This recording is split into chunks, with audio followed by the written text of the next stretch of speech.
예, 오늘은 그 기본적으로 이제 이 불교라고 하는 것이 좀 그 깊이도 있고 또 다소 어떤 면에서는 좀 철학적인 그런 요소도 있고 그래가지고 이 불교 자체를 공부할 때 이제 조금 주의해야 될 부분들이 몇 가지가 있는데요. 오늘은 뭐 어찌 보면은 되게 단순하게 그냥 불교를 공부할 때 어떻게 해야 되는가, 공부하는 방법이랄까요? 불교를 공부하는 이제 좀 주의할 점이나 공부하는 방법, 거기에 대해서 한번 좀 살펴보려고 합니다. 그러니까 많은 사람들이 이제 불교를 공부할 때 약간 이제 좀 착각하고 좀 잘못 접근하는 부분들이 무엇인지 그런 거에 대해서도 좀 살펴보고요. 그럼 이제 불교를 공부할 때 어떤 거에 좀 주의를 기울이고 어떤 거를 좀 주안점을 두고 공부를 해야 되는지 그런 것들에 대해서 한번 같이 살펴보도록 하겠습니다.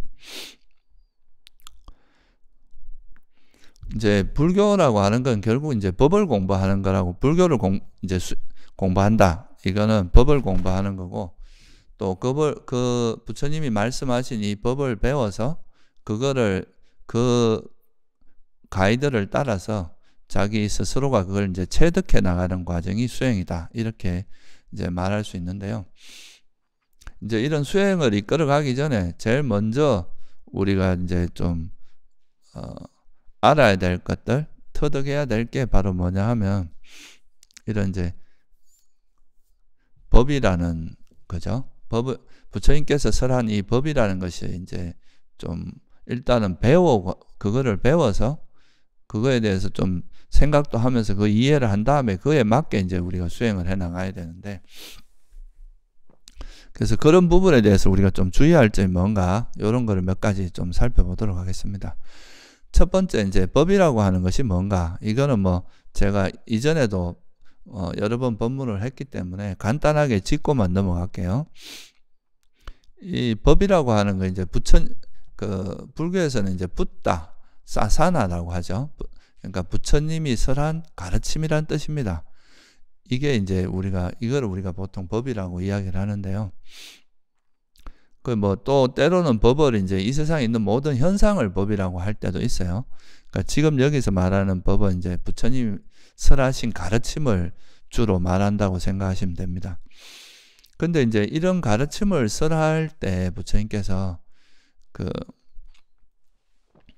결국은 이제 이 가르침을 설했을 때 그 내용이 그 가르침이 뭔가 하는 것을 보면은 결국은 이제 이 가르침을 타인에게 설하기 위해서는 첫째는 이제 언어가 필요하겠죠, 그죠? 그 언어를 통해서 설할 수밖에 없으니까. 그리고 이제 그 언어 속에 그 당신이 깨달은 그 깨달음의 내용이 담겨지겠죠, 그죠? 그래서 이제 결국은 부처님께서 이제 출가를 하신 다음에 수행을 하시고 그 깨달은 내용이 뭐냐 하면 우리가 이 살아가는 이 현상계, 특히나 이런 살아있는 생명체의 본질이 뭔가, 생명체의 실상이 뭔가 하는 거에 대해서 이제 당신이 수행 과정을 거쳐서 이 존재의 본질이 이런 거구나.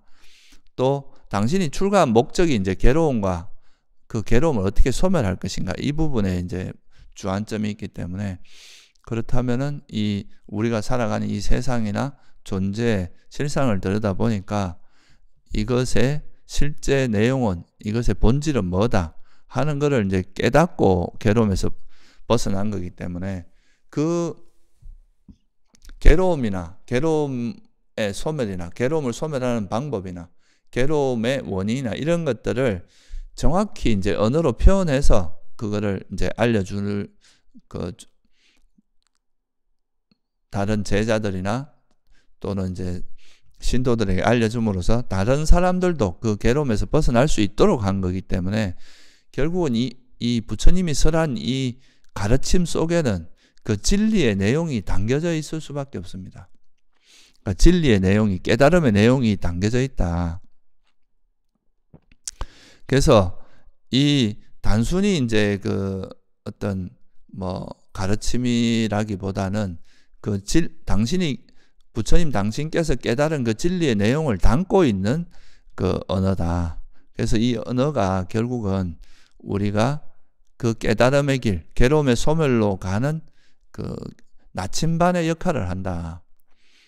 나침반이나 지도의 역할을 하는 것이 바로 이 부처님이 설한 이 가르침입니다. 그래서 이 가르침은 단순히 교학이니 뭐 이런 그 의미 이상의 굉장히 큰 의미를 담고 있는 겁니다.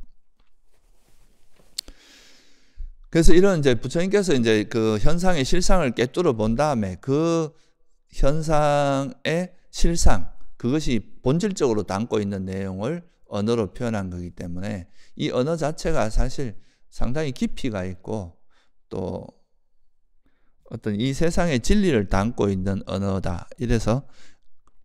그래서 이걸 이제 그렇게 그 부처님이 말씀하신 이 언어를 통해서 우리가 우리에게 일어나는 현상을 정확히 규정하는 것 자체가 우리가 그 현상의 실상에 접근하는데 굉장히 큰 도움이 되고 그것 자체가 되게 중요한 지혜가 된다는 거죠. 예를 들어서 우리한테 뭐 어떤 마음들이 일어나는데 또 우리가 경험하는 뭐 세상이나 우리 마음에 대해서 굉장히 다양한 접근을 할 수 있지만 그런 현상들이 가지고 있는 어떤 실상을 언어로 표현해서 이런 것들은 다 물질이다. 이런 것들은 다 정신이다. 이 정신 중에서 또 이런 건 탐욕이다. 이런 건 성냄이다. 이렇게 분명히 이제 그 가르쳐 주신 설해 놓은 이제 법이 있으니까 그 법을 통해서 이제 우리가 현상을 이해하는 것 자체가 그 법이 가지고 있는 실상이 이런 거구나라고 우리가 통찰하는 게 되겠죠. 그죠? 그래서 이런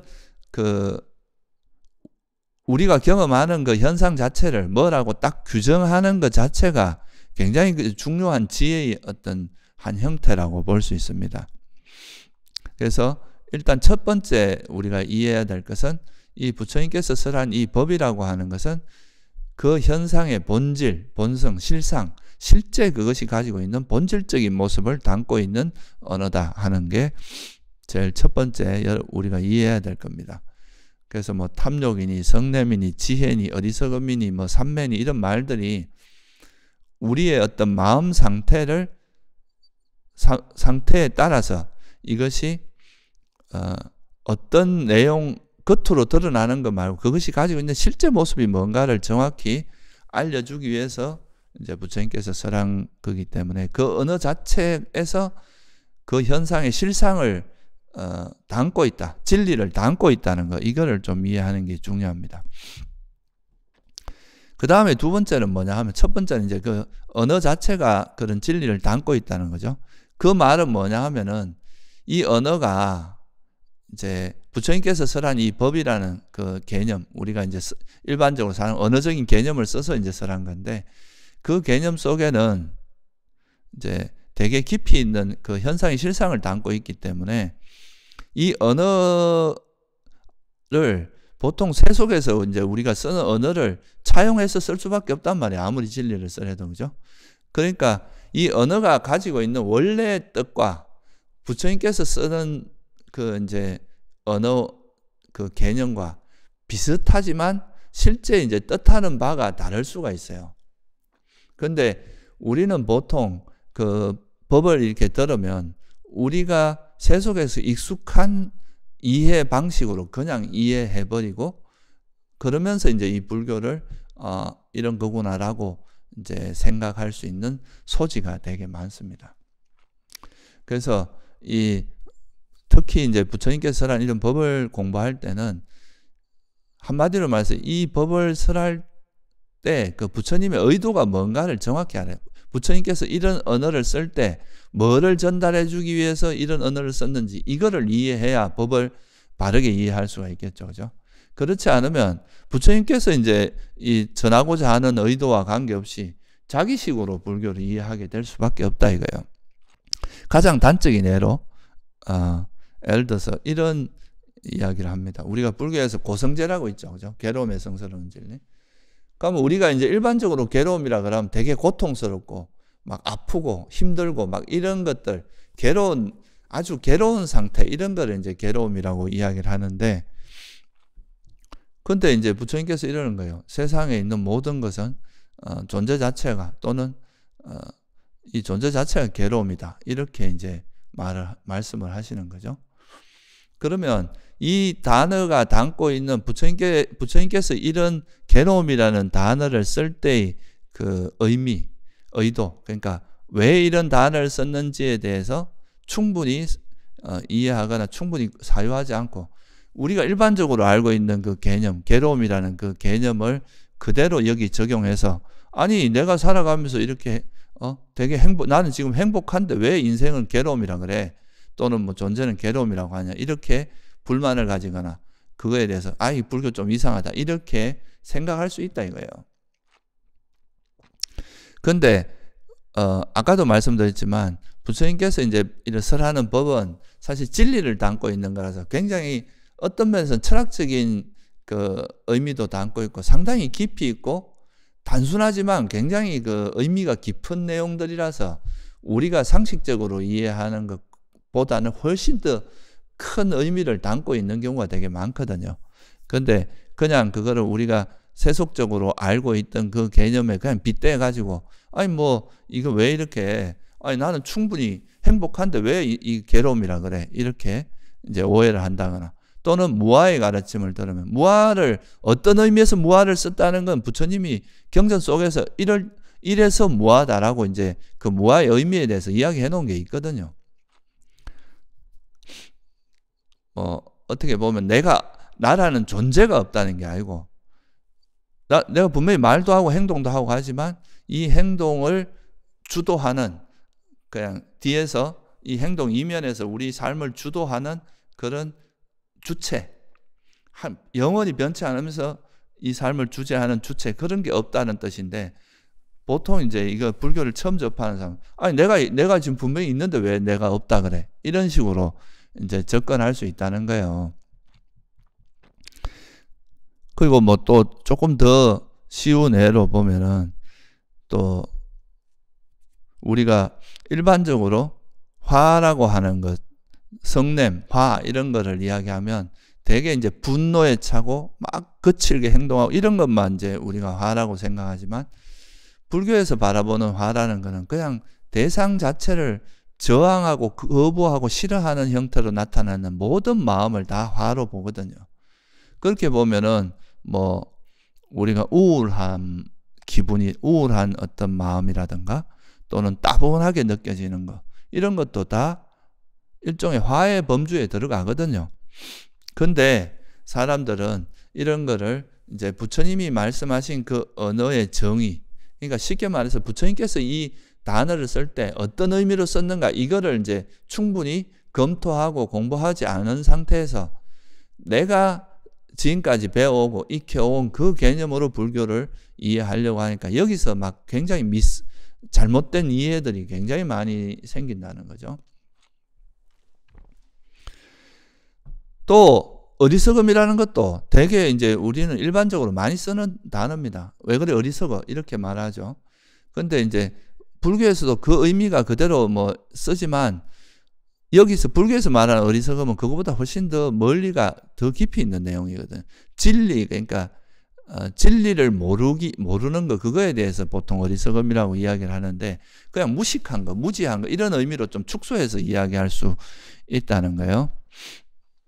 이 외에도 굉장히 많습니다. 그러니까 부처님께서 쓰는 언어가 느낌이라는 것도 우리가 보통 느낌이라고 생각하면 막 다양한 감정들을 다 표현하는 걸 느낌이라고 이야기하지만 불교에서 말하는 느낌은 단순히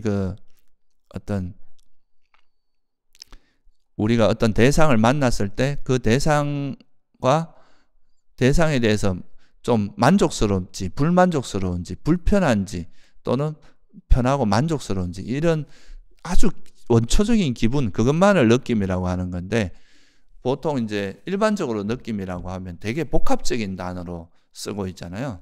이런 것들이 다 이제 불교를 이해할 때 좀 어려운 측면이기도 하고 조금 사람들이 굉장히 오해를 많이 하는 이유가 이런 이제 불교에서 사용하는 부처님께서 사용하는 이 언어의 의미를 정확히 숙지하지 않은 상태에서 이제 자기식으로 자기가 지금까지 배워온 그 이제 언어의 개념으로 그 단어를 이해해 버리니까 불교를 이해하기가 굉장히 어려워지는 측면이 있다. 그래서 우리가 이제 수학에서도 어떤 이제 이론을 전개하기 전에 제일 먼저 하는 게 정의입니다. 정의. 어떤 단어가 나오면 그거에 대해서 정의를 하고 그 정의를 한 다음에 그 정의에 따라서 이제 이론을 전개해 나가는 것이 가장 일반적인 건데, 이 우리가 불교를 공부할 때도 첫 번째 우리가 알아야 될 거는 부처님께서 이런 쓰는 단어의 정의가 뭔지 이거를 학습을 해야 됩니다. 이거는 사실 뭐 어찌 보면 방법이 별로 없어요. 뭐 그냥 선천적으로 알아질 수 있는 거라기보다는 우리가 또 사회적으로 교육받은 거하고는 좀 차이가 있거든요. 이 개념을 쓰는 거에 있어서. 똑같은 우리가 세속 학문에서도요. 이게 뭐 분야에 따라서 똑같은 단어를 쓰는 용어가 이게 되게 다릅니다. 그러니까 그 집단에서는 이 용어를 어떻게 쓰는지 이런 거에 대해서 알아야 뭐 집단이나 사회 속에서 잘 적응할 수 있는 것처럼 이 불교도 이 불교 내에서 쓰는 용어의 의미를 알아야 되는데 이게 바로 우리가 이제 그 교학을 배우는 중요한 이유이기도 합니다. 그러니까 적어도 부처님께서 우리가 경전이나 이런 부처님의 가르침을 통해서 이런 용어를 쓸 때 어떤 의미로 썼다는 것에 대한 그 맥락을 이해하고 그 개념을 받아들여야 그 개념을 이제 정확히 이해할 수 있고, 또 이거는 어찌 보면 이제 수행을 해 나가는 과정에서 점점 더 정교하게 알아지는 측면도 있습니다. 그냥 이제 우리가 처음에는 그냥 세속적인 학습 방법처럼 그냥 부처님 가르침을 배우고 그거를 암기하고 그걸 익혀서 그거에 대해서 깊이 사유한 다음에 진짜 어떤 의미로 했을까? 부처님이 어떤 의도로 이런 법문을 했을까? 그 의도를 자꾸 이해하려고 하다 보면 그러면서 이제 이걸 내가 살아가는 내 경험 속에 계속 적용을 하면서 수행 과정에서 이걸 탐욕이라 하셨구나. 이런 걸 성냄이라 하셨구나. 또 이렇게 진리를 모르는 이런 마음을 어리석음이라고 했구나. 또 이런 걸 깨뚫어 아는 걸 지혜라고 하셨구나. 이렇게 이제 그 개념을 처음에는 이제 이론적으로 배우죠. 그 다음에 사유도 하고 숙고도 합니다. 그리고 그 다음에 이 용어 자체를 우리가 실제 수행하는 과정에서 계속 적용해 보면서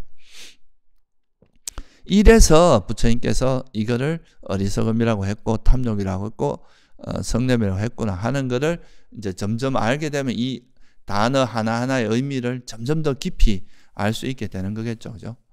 사실 뭐 무상고 무한이 이런 개념도 되게 단순하잖아요. 들을 때는 세 단어밖에 안 되니까 되게 쉬운 말 같지만 이게 실제로 이제 우리가 그것이 가지고 있는 의미를 이해하는 거는 굉장히 많은 어떤 경험의 축적이 필요합니다.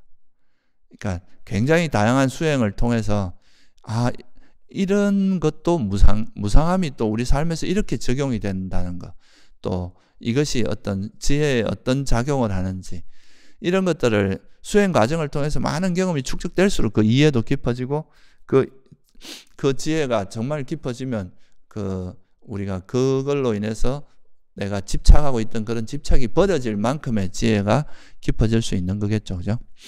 그래서 이런 이제 불교에서 사용하는 이런 용어 자체가 가지고 있는 의미 자체가 벌써 되게 깊고 그 진리를 담고 있는 내용이기 때문에 그렇게 만만한 개념이 아니다는 걸 먼저 알아야 되고, 그래서 이 개념을 이해할 때는 항상 이제 부처님께서 왜 이런 식으로 말씀하셨는지 그 개념을 파악하기 위해서 그 의도를 이해하기 위해서 노력을 해야 됩니다. 그러려면은 공부가 필요해요.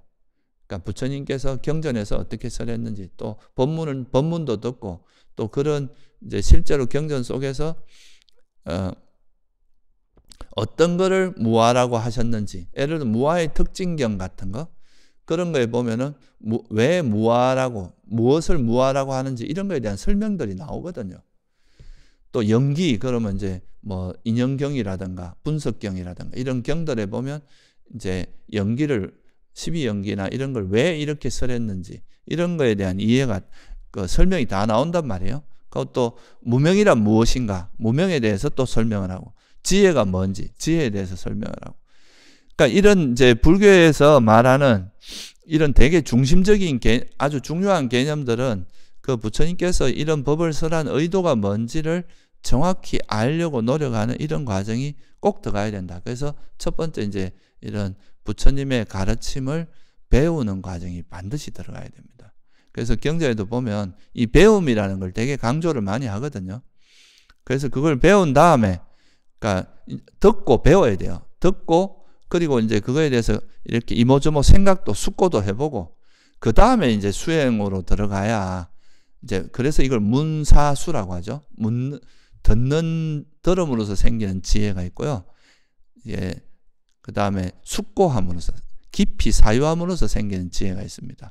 그리고 이걸 실제 수행하면서 생긴 지혜가 제일 중요하지만 이 듣고 배우는 요 이제 이 부처님께서 사용하는 이 용어에 대한 이해를 그 의미를 이해하는 이 과정이 없이 한다는 것은 또 여러 가지로 부족한 면이 많다는 거.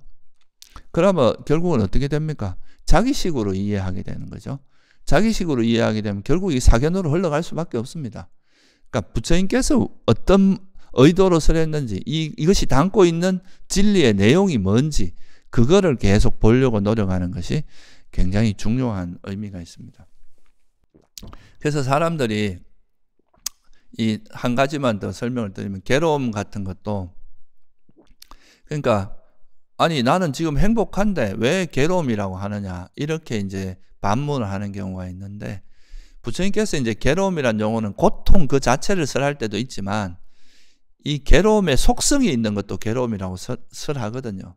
그러니까 우리가 지금 현재 우리가 행복하다 이건 행복한 느낌이 일어나는 건데 이런 행복한 느낌이 지금 경험된다 하더라도 이 행복한 느낌이 영원하진 않다는 거죠. 영원하진 않으니까 이 행복한 느낌이 시간이 이렇게 지나고 조건이 바뀌다 보면 결국은 이게 다시 괴로운 느낌으로 변할 가능성이 항상 그런 가능성을 가지고 있으니까 이 행복한 느낌이 전적으로 행복하진 않으니까 괴로움의 속성을 가지고 있다. 이건 전적으로 행복이라 할 수 없다. 그런 의미에서 괴로움의 특성이 있다는 뜻입니다.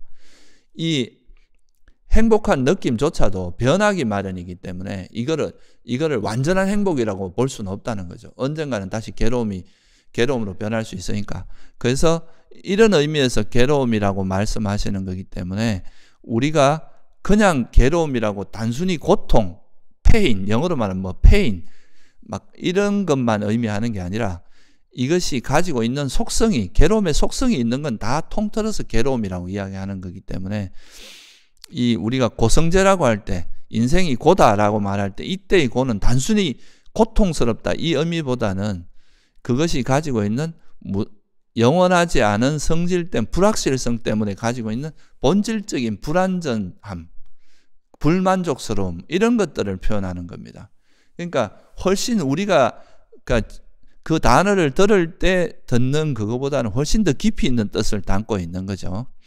그래서 첫 번째는 이제 이 법이라는 것이 진리를 담고 있다는 거. 둘째는 그렇다면은 이 법을 볼 때 이 부처님께서 이 법 속에서 어떤 진리를 드러내고 싶어 하셨는지, 어떤 진리를 전달해 주고 싶어 하셨는지, 그거를 계속 우리가 추구해 나가고, 그거를 점점 이해해 나가는 과정이 진리의 베일을 조금씩 벗어내는 과정이라, 이것이 바로 수행의 과정이라고 할 수 있습니다. 그래서 항상 그 접근할 때 자기식으로 이해한다면 이해가 안 된다고 왜 이거 막 불교가 이상하다 이렇게 생각하지 말고, 그러니까 이 속에 담겨져 있는 진리가 뭔지, 내가 무엇을 모르고 있는지 이렇게 접근하는 것이 좀 더 바람직한 태도다 이렇게 볼 수 있습니다. 그 다음 이제 세 번째 이야기하고 싶은 거는, 그러니까 이제 이 법이 담고 있는 그 진리를 보려고 노력해야 되고, 그러기 위해서는 일단은 이제 법을 들어야 되겠죠. 그죠? 듣고, 그 다음에 숙고하고 이제 수행하는 이 과정이 들어가야 되고, 그 다음에 세 번째는 뭐냐면, 그러면 이렇게 이제 우리가 공부를 할 때, 보통 사람들이 이제 이런 또 불교를 공부할 때 보면, 이렇게 경전 속에서나 이런 건 이제 경전을 보면서도 그 속에 이제 자기 마음에 드는 거 그것만 딱 붙들고, 요거에 너무 좀 천착하는 경향들이 있습니다. 자기 마음에 드는 구절을 이렇게 취사 선택해서 그걸 가지고 불교를 해석하려고 하는데, 이것도 뭐 틀린 건 알겠지만 이렇게 하면 불교를 전체적으로 보지 못하고 되게 지엽적으로 보게 되거든요. 그러다 보면 이게 또 오히려 불교를 왜곡시킬 수가 있어요. 그래서 이런 게 이제 부처님께서 말씀하신 장님 코끼리 만지기 비슷한 비유입니다. 우리가 불교를 이렇게 전체 그림을 보지 못하고 어떤 지엽적인 거에 빠지다 보면은 장님이 마치 코끼리 만지는 것처럼 다리를 만진 사람은 다리라고 이야기하고, 뭐 코를 만진 사람은 코라고 이야기하겠죠. 귀를 만진 사람은 귀라고 하고. 근데 이걸 전체적으로 본 사람은 코끼리를 볼 수 있잖아요. 그래서 이 불교도 사실은 이 구조가 있습니다. 불교를 이해할 때는 부처님께서는 항상 말씀하신 게 뭐냐면 괴로움이 뭔가, 괴로움의 소멸이 뭔가. 그러니까 괴로움만 이야기하시는 게 아니고, 괴로움이 있다면 이 괴로움이 소멸된 상태가 있는지 없는지가 되게 또 중요합니다. 그리고 이 괴로움이 있다면 괴로움이 왜 일어나는지, 또 괴로움의 원인이 있다면 괴로움의 원인, 이것이 소멸의 상태가 소멸이 가능한지, 소멸이 가능하다면 그 원인을 어떻게 소멸시키는 그 방법론까지, 이렇게 그 네 가지가 하나의 쌍이 돼야, 이것이 하나의 그 전체적으로 들어가야 이게 불교가 완전한 그림이 되거든요. 그렇지 않고 어느 하나만 갖고 자꾸 강조하다 보면 이게 약간 핀트가 어긋나서 나중에는 전혀 다른 쪽으로 흘러갈 수도 있습니다, 불교가.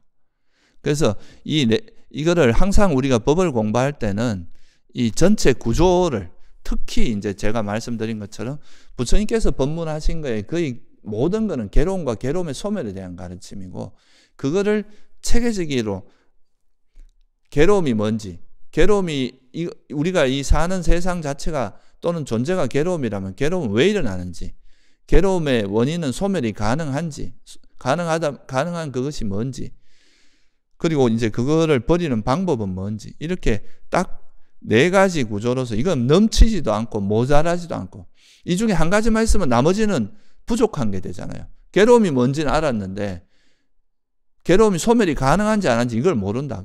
이러면 이것도 의미가 없는 거잖아요. 내가 이 세상이 괴로움인 줄 알았는데 이 괴로움에서 벗어날 방법이 없다면 그냥 견디고 사는 것밖에 방법이 없잖아요. 근데 괴로움이 있다면 괴로움의 소멸도 있다. 그게 멸성제거든요.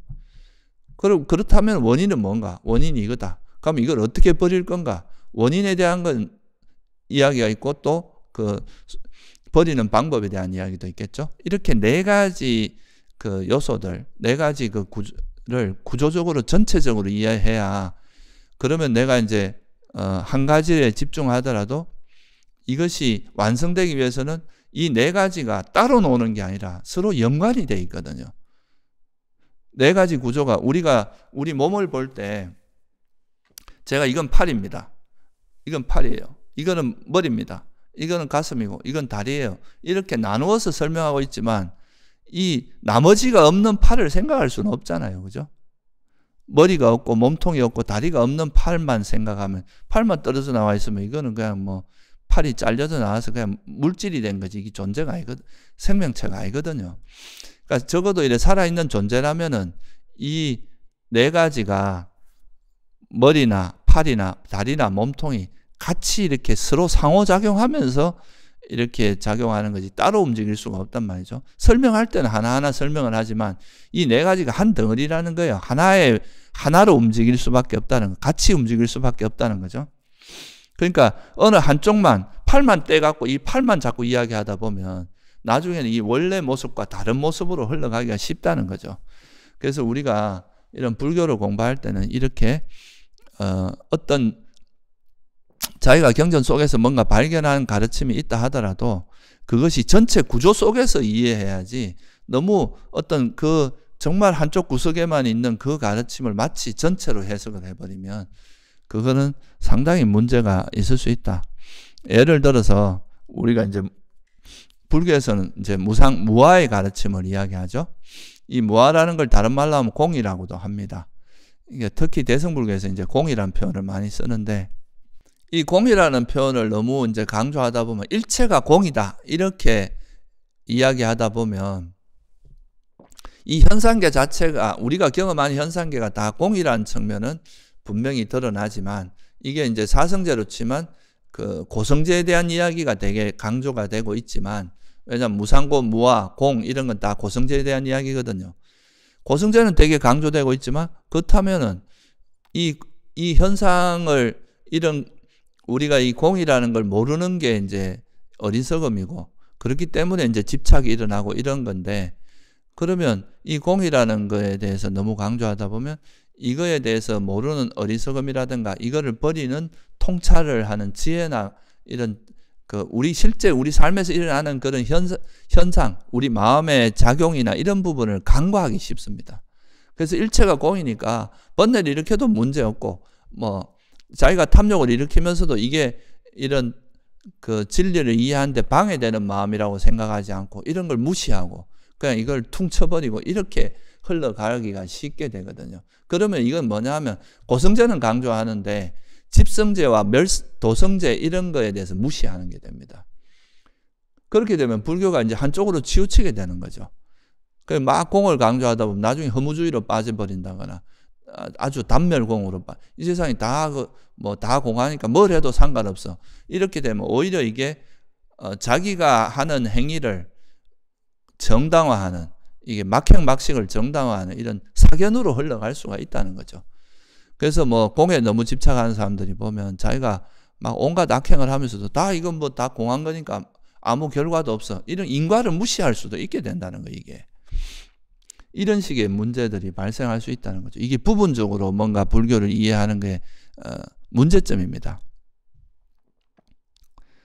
또 우리가 보통 이제 요즘은 보면 뭐 선정과 지혜 이렇게 선정이 맞냐 지혜가 사마타 위파사나 이렇게 딱 구분한 다음에 사마타는 어떻고 위파사나는 이제 삼매를 닦는 위파사나는 이제 지혜를 닦는 거다 이렇게 구분하면 사마타가 뭐 필요 없고 위파사나 또 이제 순수 위파사나를 강조하는 이런 이제 단체에서는 보면 이제 선정이라고 하는 것은 필요 없고 선정이라는 게 오히려 위파사나 하는데 좀 방해가 될 수 있다. 그러니까 이제 수행법 중에서 특히 지혜라는 거에 너무 이래 천착하면서 이제 지혜만 있으면 되지 뭐 선정 이런 거는 오히려 수행에 방해된다. 이렇게 이제 이야기하면서 이제 지혜만 강조하고 이런 경우도 있죠. 근데 우리가 팔정도를 보면 안 그렇거든요. 분명히 그 바른 삼매에 대한 이야기가 나오고 또 경전도 우리가 보면은 경전에 한 반 정도 굉장히 한두 군데가 아니라 경전에 굉장히 많은 경전 속에 선정에 대한 이야기가 계속 반복적으로 나오거든요. 그러면 이런 것들을 우리가 뭐 팔정도에서도 바른 선정에 대한 이야기가 나오고 바른 삼매는 4가지 선정으로 설명이 되어 있거든요. 그러면 이 경전 속에 있는 부처님께서 이건 쓸데없이 말씀하신 거냐는 거죠.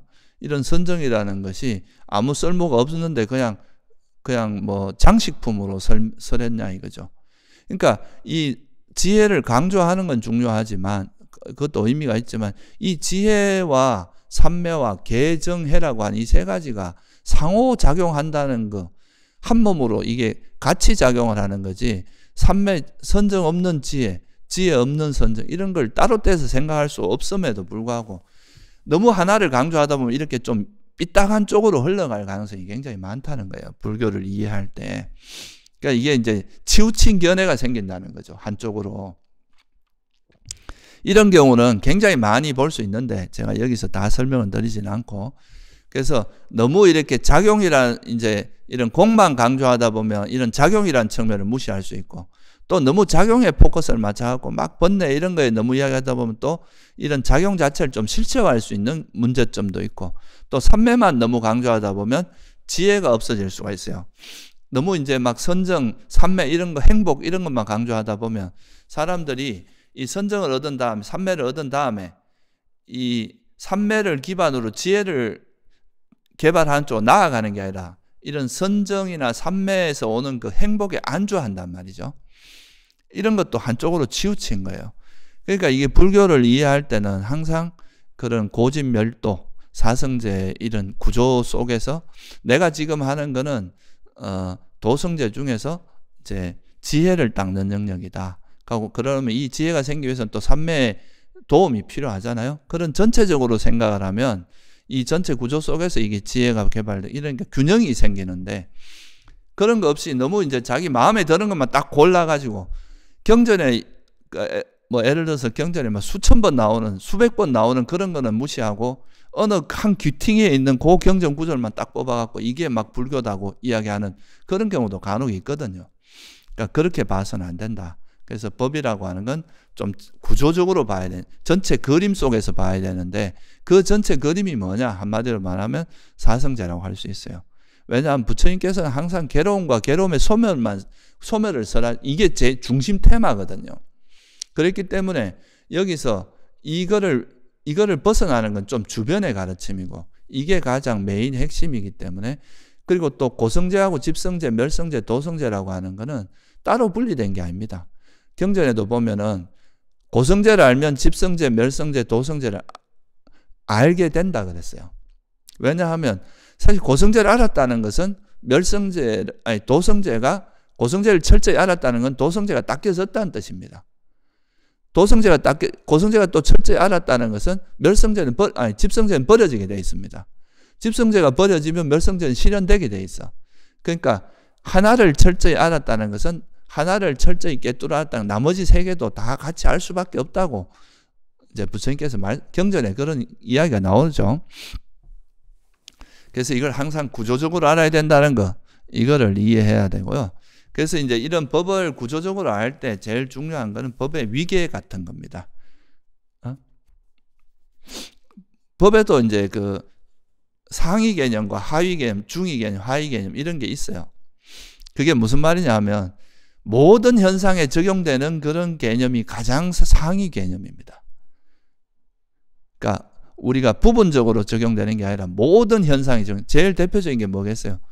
연기입니다. 연기. 이거는 어떤 현상, 우리가 경험하는 어떤 현상도 다 조건에서 발생한다는, 이거는 다 적용되는 원리입니다.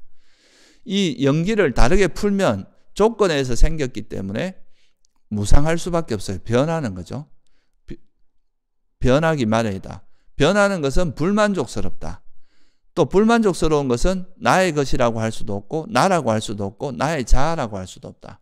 이게 이제 무상고무화라는 개념, 이거는 연기, 무상고무화 이런 개념은 모든 현상에 다 공통적으로 적용되는 거라서 이게 가장 상위 개념입니다. 이거보다 더 어떤 위의 개념은 없다고 볼 수 있어요. 근데 이 모든 건 무상하고 괴로움이고 무한데 이거를 조금 더 이제 세분화해서 이야기하면 물질적인 요소가 있고 비물질적인 요소가 있어요. 그러면 물질적인 거에 적용되는 거하고 비물질적인, 이걸 우리가 정신이라고 이야기를 하죠. 이제 물질과 정신이라고 하는 요 두 가지가 적용되는 거는, 이거는 물질과 정신이 나눠지기 때문에 모든 현상에 적용되는 건 아닐 거 아니에요. 그죠? 그럼 요거는 무상고무화, 연기 이런 개념보다는 약간 하위 개념에 해당하겠죠. 그죠? 그러니까 물질과 정신이라고 하는. 근데 이 상위 개념은 이걸 좀 이해해야 되는데, 최상위 개념은 이 아래에 있는 모든 걸 다 내포하고 있다는 걸 이해해야 됩니다. 이게 모든 현상에 적용이 되니까, 그러니까 물질과 비물질적인 걸로 나눌 수 있고, 비물질은 정신이라고 할 수 있죠. 또 이 정신은 인식의 가장 기본이 되는 게 느낌하고 인식하고 의식입니다. 우리가 식이 작용해야 어떤 외부 대상을 인식할 수 있고, 그 다음에 그 인식이 일어날 때마다 항상 느낌이 일어나요. 느낌과 인식은 아주 기본적인 인식으로 같이 일어나는데, 근데 이런 게 일어나지만 이 마음 중에서 또 우리가 괴로움을 소멸하는 데 있어서 유익한 것이 있는가 하면 해로운 것도 있을 거 아니에요. 그죠? 그러니까 물질이라고 하는 그 이제 우리가 최상위 개념으로 보면 이제 연기, 무상고무화 이런 개념이 있다고 본다면, 여기서 한 단계 내려가 물질과 정신이라는 개념이 또 있겠죠. 그죠?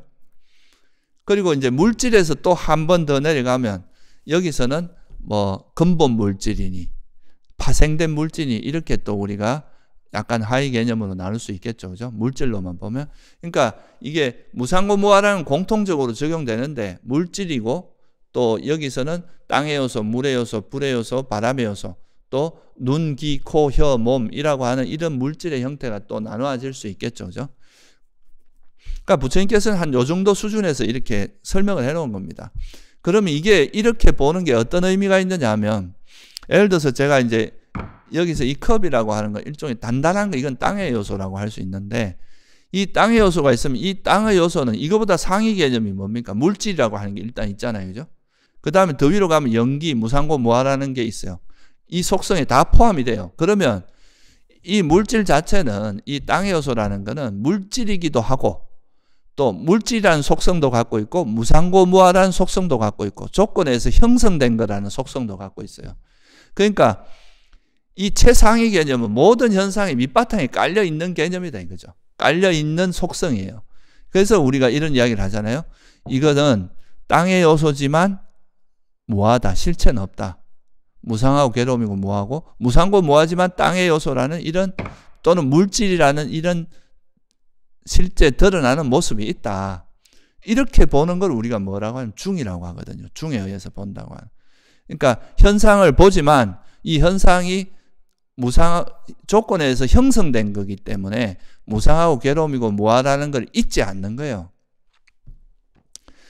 그래서 어떻게 보면 우리가 이제 수행에서 제일 나중에 결국은 이제 이런 수많은 경험들이 제일 마지막에 꼭대기에서 다 귀결되는 개념이 뭐냐면 연기, 무상고, 무아라는 개념입니다.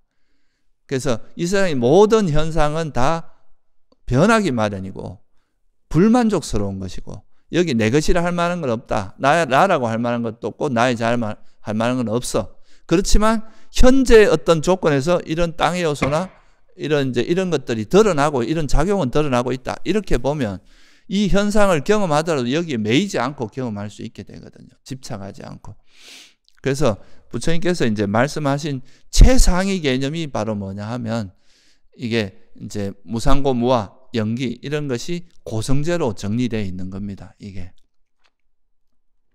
그리고 이제 물질과 정신, 요거까지는 사실 거의 이제 그 바로 밑에 있는 이것까지가 사실 고성제의 의미라고 볼 수 있고, 조금 더 이제 물질은 그냥 이제 우리 인식의 기반이 되는 역할을 하는 거지만, 정신적인 거는 여기서 조금 더 나아가 보면 이 정신의 현상 중에서 그냥 인식의 아주 기본이 되는 현상이, 그러니까 우리가 의식이 작용할 때 가장 기본이 되는 것도 있지만, 이것이 우리 삶에 해로운 것과 유익한 걸로 또 나눌 수 있잖아요. 그러면 정신에는 한 단계 밑으로 내려가 보면 또 해롭거나 유익한 것이 있을 수 있겠죠. 그죠? 그러니까 해로운 거는 뭐가, 불교에서 해롭다는 거는 열반에 이르는데 방해되는 게 해로운 겁니다. 그러면 이 최상위의 진리를 모르는 게 어리석음이에요. 이 진리를 모르니까 우리가 여기 왜 집착을 하느냐 이거죠. 이게 내가 원하는 걸 왜 집착하느냐. 집착하는 이유는 이것이 정말 조건에서 형성된 거라서 변하기 마련이고, 내 것이라 할 만한 게 없고 정말 불만족스러운 괴로움이라는 것을 모르기 때문에 집착한다는 거죠. 그러니까 이제 이 고성제라고 하는 그 최상위의 어떤 그 개념을 모르면, 정신적으로 이걸 알고 정신이 이렇게 작동하면 아무 문제가 없어요. 아란들이 그런 거잖아요. 근데 이제 이걸 모르면 자꾸 이렇게 여기에 대해서 착각이 일어납니다. 이게 분명히 이것이 가지고 있는 속성이 무상하고 괴로움이고 무한데, 그럼에도 불구하고 이거를 자꾸 영원한 것처럼, 내 것인 것처럼, 마치 이게 만족스러운 것처럼 자꾸 집착하게 된다는 거죠. 그래서 부처님께서 이제 이런 진리라는 거는 모든 거에 있는 보편적인 진리, 이건 누구도 부정할 수 없는 진리라는 거는 이제 이런 이 세상은 물질과 정신으로 이루어져 있고, 그것이 조건에서 형성된 거기 때문에 무상하고 괴로움이고 무한한, 이거는 이제 보편적인 진리인 거죠. 근데 이 진리를 모르고 이 진리를 계속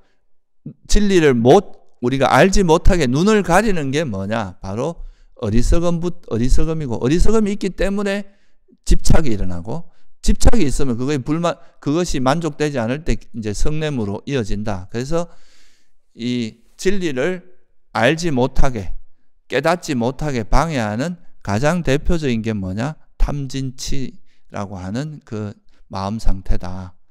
이게 바로 괴로움이 일어나게 만드는 뿌리다. 괴로움이 일어남의 원인이다. 해서 이제 요 부분을, 그러니까 이제 우리 특히나 이제 이게 물질이라고 하는 거는 사실 그 뭔가 판단하고 뭐 이렇게 느끼고 이런 거는 없기 때문에 큰 문제가 없는데, 이 정신이 작용할 때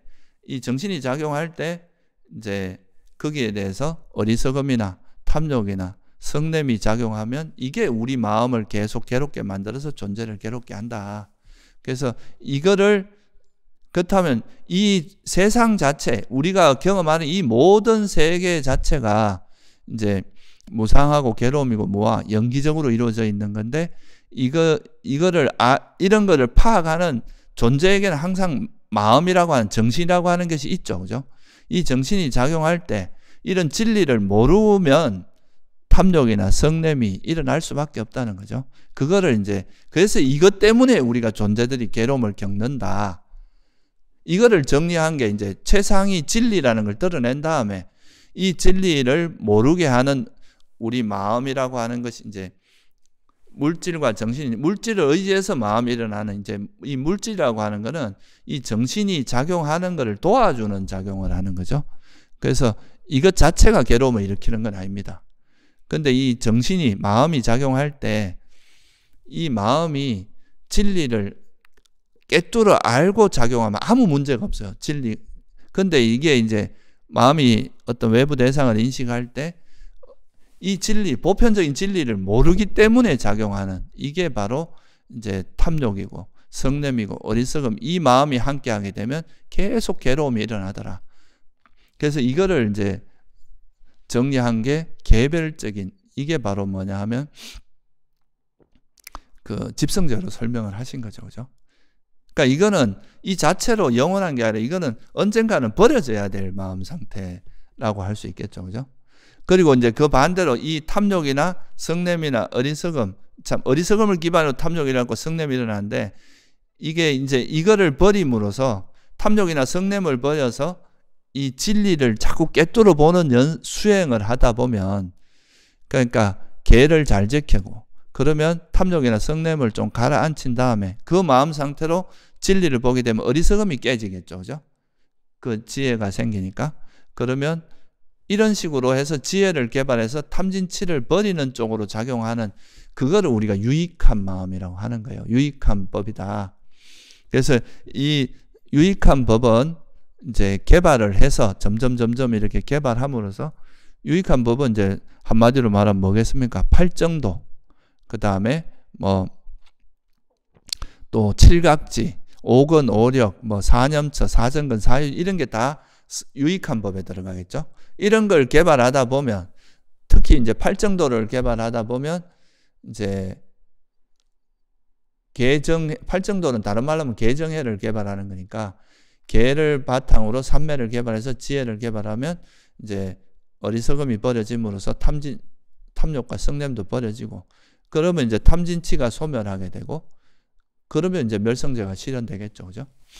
그런 식으로 이제 법을 나눈 거예요. 그러니까 최상위 그룹에 있는 최상위 그 개념인 영기, 무상고모, 이건 사실 세상의 진리니까 우리가 어찌할 수 있는 게 아닙니다. 이거는 그냥 이대로 우리가 발견할 수 있는 것밖에 없어요. 그러니까 물질적인 것과 정신적인 요소가 있다, 이까지는 그러니까 이 세상을 이루고 있는 진리라고도 할 수 있는데, 근데 이 정신이 작용하는 것 중에서 특히나 이제 해로운 것과 유익한 것, 이거는 우리가 이제 후천적으로 노력, 수행 과정을 통해서 해로운 건 버릴 수 있고 유익한 건 개발할 수 있는 그런 거기 때문에, 이런 부분은 좀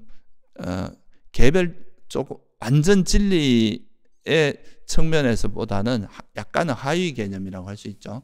왜냐하면 이제 집성제는 버려야 될 진리고 도성제는 개발해야 될 진리라고 할 수 있기 때문에, 그래서 이렇게 이제 전체 개념을 총괄하는 모든 것의 보편적인 진리가 있고 개별적인 진리가 있습니다. 이거는 정신에만 적용되는 진리, 요거는 물질에만 적용되는 진리, 그리고 정신 중에서도 요거는 해로운 속성을 갖고 있는 거. 요거는 유익한 속성을 갖고 있는 거. 이렇게 이제 분류를 해줌으로써 우리가 이제 노력하는 방향이 명확해지는 거죠. 우리가 이 보편적인 진리는 철저히 깨달아야 될 진리, 철저히 알아야 될 진리라고 할 수 있고, 이 개별적인 진리 중에서 이런 이제 유익한 마음 상태, 이거는 버려야 될 진리다. 이거는 철저히 버려야 될 진리고, 또 개별적인 진리 중에 유익한 법 같은 경우는 철저히 개발해야 될 진리다. 이렇게 되다 보면 이제 소위 말해서 유익한 법을 철저히 개발하게 되면 나중에는 이 탐진치가 소멸하게 되고, 이걸 개발하면 이제 보편적인 진리인 고성제가 철저히 꿰뚫어 알아지고, 그러면서 이제 집성제가 버려지고, 그래서 이게 열반이라는 게 실현되겠죠, 그죠? 그런 식으로 이제 그러니까 지금 제가 말씀드린 요까지가 우리가 괴로움을 소멸하기 위해서는 꼭 알아야 되고, 이거는 반드시 알아야 될 법들에 대한 이야기죠. 이거 이상 나가는 거는 사실 약간 부가적인 거고, 조금 굳이 없어도 되고, 있으면 좀 더 세세하게 분류하면 약간 학문적으로 흘러가는 거라고도 할 수 있고, 그런 거라고 할 수 있습니다. 그리고 이게 이제 무상고무화라는 게 이제 최상위 개념이고, 그 아래 개념에서 물질과 정신이 있고, 그 다음에 유익한 법, 해로운 법, 그 다음에 물질 중에서도 근본 물질, 파생된 물질 이런 게 있는데, 이 정신적으로도 마찬가지인 거죠. 이 무상고무화하고 이렇게 연기 이런 거는 최상위 개념이기 때문에 어떤 현상에도 이게 공통적으로 적용되는 개념이라는 거죠. 보편적인 진리이기 때문에. 그러면 우리한테 일어나는 탐욕이나 성냄도 분명히 이 탐욕이라는 게 이런 해로운 속성을 갖고 있고, 해롭게 우리 마음을 괴롭게 하는 그런 작용이 있지만, 이것도 역시 보편적인 진리에 포함되는 여기 적용되는 거기 때문에 이 탐욕이나 성냄이나 어리석음이 또 무상하고 괴로움이고 무아라는 그런 진리는 여전히 여기 같이 적용이 된다 이거예요. 그러니까 이게 하나의 소위 말해서 이 법의 위계 질서가 있는 거죠. 최상위의 그룹에 있는 게 있고, 그 아래, 그 다음에 있는 거 있으면 이 아래에 있는 거는 이 최상위 그룹하고 연결이 되어 있습니다. 그래서 이게 탐욕이 일어났다. 그러면 탐욕이 분명히 괴로움이 일어나게 하는 해로운 작용이 있지만, 그런 특성이 있지만, 이것이 또 무상고무화라는 이거를 벗어날 수는 없는 거잖아요. 탐욕도 역시 조건에서 형성된 거, 무상하고 괴로움이고 무하다. 수학적으로 집합으로 따지면 이게 무상고, 무아, 연기, 이거는 모든 걸 포괄하고 있고, 그 다음에 여기에 정신이라는 건 여기에 또 내포될 수 있고, 정신 중에서도 해로운 거는 또 여기에 내포될 수 있겠죠. 그래서 이것이 우리의 정신 현상은 딱 드러났다 그러면 탐욕이다. 그러면 이건 탐욕은 대상에 집착하는 특성도 있고, 또 정신이라는 특성도 있고, 해로운 속성을 가지고 있고, 무상고 무아라는 특성도 갖고 있고, 이렇게 근본적인 이런 성질을 다 이제 내포하고 있는 거죠. 왜냐하면 이거보다 위의 개념은 이걸 다 내포하고 있기 때문에, 그 중에서도 특히 무상고 무아라는 이것은 항상 우리 모든 현상의 베이스에 깔려 있다 이거예요. 이거를 깔려 있는 이 진리를 모르기 때문에 자꾸 여기 현상에 현혹된다는 거예요. 탐욕이 일어나도 이걸 내가 왜 이렇게 집착이 많지? 이렇게 나와 자꾸 동일시하게 되고, 성냄이라도 나는 왜 이렇게 화가 많지? 이러면서 이제 동일시하게 돼요. 항상 어떤 대상에 내 것이다, 나다, 나의 자아다 이렇게 자꾸 동일시하는 이유가 이 밑바탕에, 모든 현상 밑바탕에 깔려있는 그 진리, 무상고무아라는 이거를 망각하기 때문이라는 거죠. 망각했기 때문에. 그러니까 자꾸 거기에 이제 현혹이 되는 거죠. 그래서 우리가 사실 수행을 한다는 거는 우리가 일상적으로 그냥 아예 외면하는 게 아니라 그냥 일상적으로 살아가지만, 이 현상 속에서 일어나는 모든 현상의 그 속성이 정말 이거는 보편적인 진리인 무상하고 괴로움이고 무하고 연기적으로 존재한다는 이거에 대해서, 이거를 망각하지 않으면 뭘 해도 여기에 현혹 안 된다 이거예요. 그래서 이게 이 보편적인 진리가 망각되지 않도록 끊임없이 노력하고 훈련해야 되고, 또 이걸 방해하는 마음이 탐진치라는 것, 이것이 바로 괴로움의 일어남의 진리잖아요. 그죠? 이거에 대해서도 망각하지 않으려고 하고, 그래서 조금이라도 어리석음이나 탐욕이나 성냄이 있으면 즉시 이걸 버리려고 노력해야 되겠죠. 그리고 이제 팔정도나 칠각지나, 그러니까 지혜, 자비, 삼매, 이런 것들은 우리가 개발해야 되고, 이런 것들은 계속 일어나면 사라지지 않도록 하고 계속 유지되도록 하는 노력을 하고, 이런 식으로 노력해 나가는 거, 그게 바로 이 수행의 과정이라고 할 수 있는 거죠. 그죠?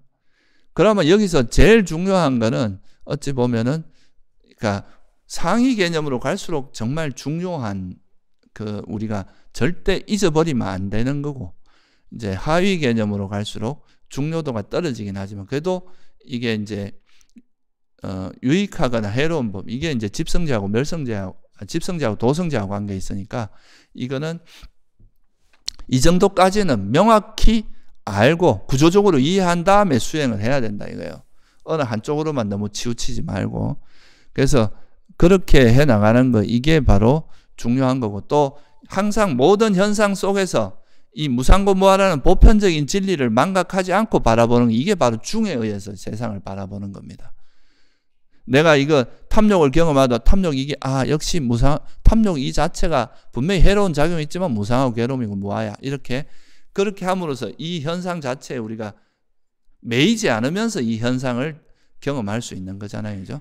지혜도 마찬가지죠. 지혜도 이게 해로운 거든 유익한 거든 이 상위로 올라가 무상고무하라는 이건 동일하거든요. 그러니까 이것도 역시 내가 수행이 잘 됐어, 삼매에 들어서 되게 마음이 평안하고 행복해요.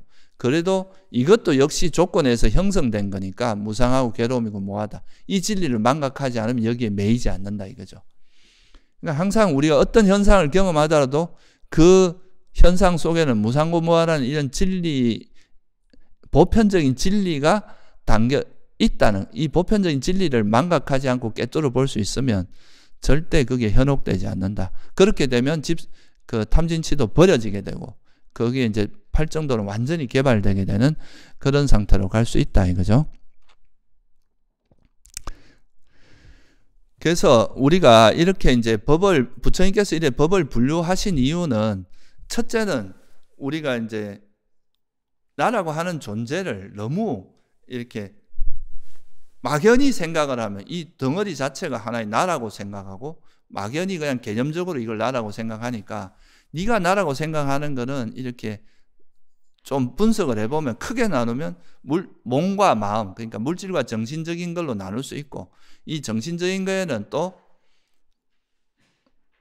이 유익하거나 해로운 걸로 나눌 수 있고, 느낌과 인식과, 그러니까 수상행식이죠. 느낌, 인식, 그리고 유익하거나 해로운 의도들, 그 다음에 의식, 이렇게 해서 이런 정신들로 이루어져 있는 거다. 그러니까 물질적인 거는 근본 물질과 그 파생된 물질로 이루어져 있는 거다. 이렇게 나누어서 요소로 설명을 하면 나라고 할 만한 게 없네.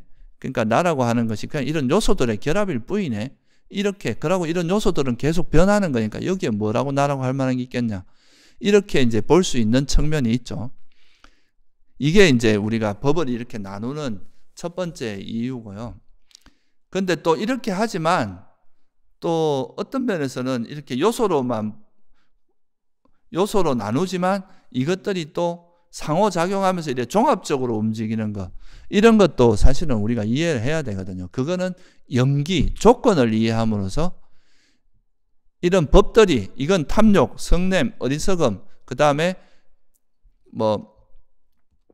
이 느낌이 있고 인식이 있고, 형성무더기에는 의식과 의도가 있고, 의도 속에서도 이제 유익한 의도, 해로운 의도, 이래가 탐진치, 이렇게 요소를 막 나누잖아요. 그죠?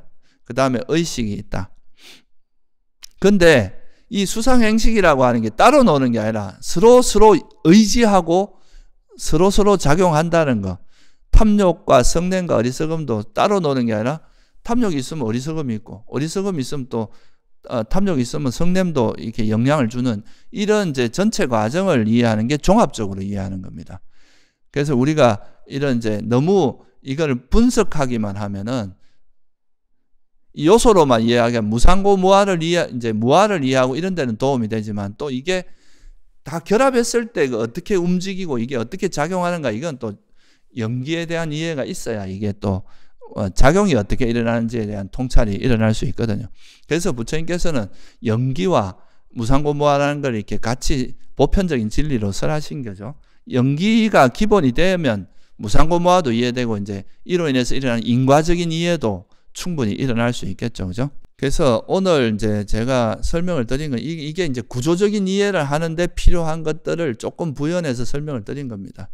그래서 우리가 법을 이해할 때는 첫째, 이제 법에는 진리가 담겨 있기 때문에 부처님께서 이 법을 설할 때 어떤 뭐를 우리에게 전달하고 싶어 했고 어떤 진리를 드러내고 싶어 했는지 그거를 부처님의 가르침이나 법문이나 이런 걸 통해서 드러내고자 하는 의미를 정확히 숙지하고 수행을 해야 그 수행이 자기 사견으로 흘러가지 않는다. 자기 개념으로 흘러가지 않는다. 바르게 갈 수 있다는 거죠. 그래서 이거는 반드시 듣고 숙고하고 수행하는 문사수의 과정을 거쳐야 된다. 배우지 않고 법을 배우지 않고 자기식으로 수행해갖고 절대 진리에 접근할 수 없습니다. 그건 물론 그런 분들을 우리가 벽지불이라고 하죠. 그런데 그런 분들은 굉장히 어렵습니다. 쉽지 않아요. 근데 법문을 듣고 하면 여러분들이 지금 어리석다 해도 금방 그 지혜가 향상될 수도 있는데 왜 그런 거를 마다하냐 이거죠. 그죠? 그래서 일단 부처님의 가르침을 듣고 그 정확한 의미를 이해해서 그러니까 이해해서 그 의미에 따라서 법을 이해하려고 노력해야 된다는 거. 그러니까 자기식으로 이해하지 말고 부처님의 의도, 부처님이 설한 그 법의 의미를 이해하려고 노력해야 되고 이 법을 이해할 때는 반드시 이렇게 총체적으로 구조적으로 이해해야 된다. 너무 하나의 지엽적으로 이해하지 말고 그 구조로 이해하는 그 토대가 사성제고 이 사성제가 그러니까 그런 이제 보편적인 진리를 기준으로 해서 여기서 조금 이제 우리가 이 진리를 터득하는데 방해되는 것과 유익한 것, 이 두 가지 정도로 나눈 거예요. 보편적인 진리를 먼저 드러낸 다음에 이거는 이제 모든 이 세상의 본질적인 모습인데 그럼 우리가 이걸 왜 깨닫지 못하고 있느냐? 이것이 이렇게 연기적으로 있고 무상고 무아라는 걸 깨닫지 못한 이유가 뭐냐? 그게 바로 이제 탐진치 때문이다. 어리석음과 탐욕과 성냄 때문이다. 그럼 그걸 어떻게 극복할 것인가? 이게 이제 그 팔정도고 칠각지고 그런 거죠. 그거를 분명히 해줘야 우리가 이 진리를 깨닫는 그 수행의 방향이 정확히 나올 거 아니에요. 그죠? 그렇게 해서 이 진리를 깨닫고 나면 더 이상 이 세계 자체가 무상하고 괴로움이고 내 것이 아니라는 걸 알면 여기에 대한 애착이 다 버려지면 결국엔 나중에 이제 다시는 윤회하지 않는 그런 열반을 실현할 수 있다 이거죠. 그래서 이런 구조 속에서 자기 수행을 항상 검증하고 내가 지금 하는 게 그러니까 이 전체 보편적인 진리는 고성제하고 관계 있습니다. 개별적인 진리 중에서 해로운 법은 괴로움이 일어나게 하는 그 원인에 대한 이야기이기 때문에 이건 집성제고 이건 철저히 버려야 될 진리라고 하죠. 고성제는 보편적인 진리이기 때문에 이건 철저히 알아야 될 진리고 그리고 이거를 버리는 방법론으로서 설한 게 팔정도니까 이거는 철저히 개발해야 되고 닦아야 될 진리다. 그러니까 하나가 닦아지면 하나는 버려지겠죠. 그죠? 그래서 이루어지는 게 바로 멸성제인 그 열반이다. 이런 그 구조 속에서 내가 지금 수행하는 게 어디에 해당하고 뭐를 내가 수행하면서 이런 부분은 알고 있는데 어떤 부분이 부족한지 이렇게 전체적인 구조 속에서 경을 바라보고 여러분이 경을 볼 때도 이 구조 속에서 이 경전의 내용은 이 사성제 속에서 어느 부분을 설명하는 건지 이렇게 보면은 법을 이해할 때 굉장히 이해가 깊어질 수 있습니다. 그렇게 바라보는 것이 불교를 공부하는 데 있어서 어떻게 보면 되게 이제 중요한 팁이다. 그리고 이제 그렇게 봄으로써 우리가 경전을 볼 때도 또 마지막으로 한 가지만 더 설명을 드리면 지금 말씀드렸듯이 지금 이거는 이제 불교의 아주 핵심적인 뼈대거든요.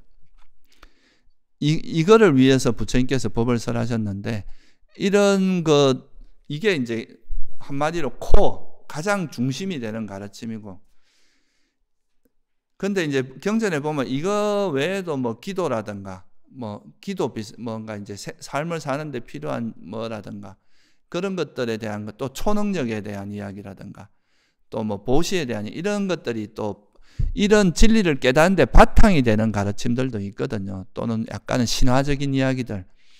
근데 그런 것들은 이 핵심 가르침에 비하면 약간은 주변의 가르침이고, 그렇다고 해서 중요하지 않다, 뭐 의미 없다 이런 게 아니라, 그러니까 우리가 어떤 그 두 가지가 충돌할 때는 뭐를 중심에 놓고 봐야 되겠어요? 그러면 이 신화적인 이야기하고 만약 진리라고 약간 충돌하면 신화적인 거를 버리고 이제 이 진리를 취해야 되겠죠, 그죠? 그러니까 이제 이게 정말 중심이 되고 중요한 거, 이거를 우리가 아주 소중하게 생각하고 여기에 모든 기준을 따라서 이걸 판단해야지 주변을 가지고 중심을 판단하거나 이래서는 안 되겠죠, 그죠? 그러니까 이제 부처님 가르침에서 뭐가 핵심이고 뭐가 주변이고 뭐가 좀 이렇게 이건 좀 신화적이고 이런 건 약간은 좀 진리하고 멀어진 건지 이런 거를 좀 구분하는 것도 불교를 공부하는 데는 좀 도움이 된다. 그리고 또 우리가 경전의 가르침에도 이제 이런 핵심과 주변과 약간 그런 게 있듯이, 우리가 그 아비담마나 이런 건 논서잖아요, 그죠? 아무래도 논서는 그 이런 핵심적인 가르침을 이해하는 걸 도와주는 그 가르침이라고 보면 됩니다. 그런데 너무 논서에 너무 또 이렇게 비중을 많이 두다 보면 원래 부처님께서 설한 가르침하고 약간 또 핀트가 어긋날 수도 있어요. 뭐 또 되게 이런 거에 신심이 많은 사람들이 논서도 역시 부처님의 가르침이다 이렇게 막 강조하는 경우도 있는데요. 물론 이게 이제 부처님의 가르침을 잘 설명하는 도움이 되는 것도 있지만 너무 지나치게 이래 논서에서 하듯이 너무 지나치게 이렇게 법을 분류하다 보면 이 법이 너무 현학적이 되고 또 그래서 이 원래 부처님께서 의도하던 것과는 좀 다르게 될 수가 있거든요. 그리고 만약에 아비담마도 부처님 직설이다 이렇게 이야기한다면 대승불교에서 뭐 후대에 만들어진 그 경전도 부처님 직설이다 이렇게 말하는 거나 크게 다를 바 없거든요. 그렇게 말하면. 그러니까 우리가 아비담마나 이런 거는 부처님께서 말씀하신 이런 최고의 가르침, 그러니까 사성제를 이해하는 데 도움을 받는 그런 측면에서 활용하는 것은 굉장히 의미가 있지만 이것 자체를 너무 맹신하고 이런 쪽에 너무 빠지다 보면 너무 이론적으로 흘러가거나 현학적으로 흘러갈 가능성이 있다는 거, 이런 부분도 좀 염두에 두시는 게 좋을 것 같아요. 그러니까 경전에 나오는 사성제의 가르침 이런 거를 가장 중심에 두고 항상 생각해야 된다. 이게 이제 불교를 공부하는 방법이다 이렇게 볼 수도 있습니다. 그리고 항상 수행은 이런 핵심적인 이 법을 통해서 자기 수행을 점검해야 돼요. 그래야 내가 수행이 길이 바르게 가는지 잘못된 길을 가는지 알 수 있는데, 그게 아니라 자기 견해를 가지고 또는 불교의 어떤 한 지엽적인 견해를 가지고 수행을 점검하다 보면 이거는 나중에 그게 가다 보면 나중에는 엉뚱한 길로 가기 쉽습니다. 호리유차면 천지형격이다 이런 말이 있잖아요. 처음에 시작은 조금 차이지만 나중에 이래 가보면 엄청난 차이가 될 수 있습니다. 그래서 오늘은 이제 우리가 불교를 공부할 때 어떻게 공부를 해야 되는지, 좀 중요한 점이 뭔지 이런 거에 대해서 간단히 한번 알아봤습니다. 예, 오늘 여기서 마치겠습니다.